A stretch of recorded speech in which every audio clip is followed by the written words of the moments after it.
வெண்பருத்தி நூலெடுத்து வாய் வெடிச்ச பூவெடுத்து நான் அணிஞ்சிட தொடுத்து வச்ச நடினமான மாலை இது.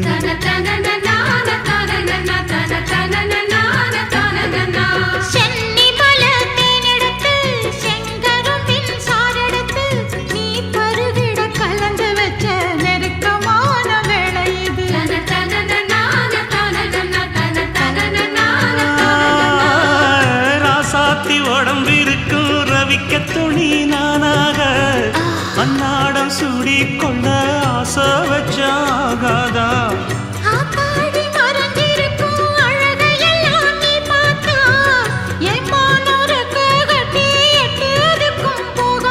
அடிச்சி சக்கரையே எட்டி நீயும் நிக்கிறியே நான் ஏங்கி ஏங்கி பார்க்கிற போறாங்க.